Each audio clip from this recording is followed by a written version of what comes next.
Welcome. This is a Spark Stream Processing course, and I'm going to cover Spark Structured Streaming APIs and stream processing concepts. However, you will also need to know the following things. These three things are not in scope of this course. This course is assuming that you are already familiar with these prerequisites of the course. If not, I also teach those subjects. I recommend that you take my other courses to fill the gap and then return to the current course.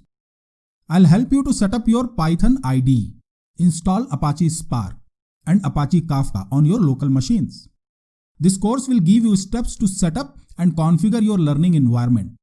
However, I'm not going to discuss the Spark Data Frame APIs, Apache Kafka, or the programming language topics. If you lack any of the three skills listed here, this course is not for you. However, if you are familiar with these three subjects and want to deep dive into stream processing using Apache Spark Structured Streaming API, you are at the right place. Join the course right now, right here, and learn the skills to grow. See you in the lectures. Keep learning and keep growing.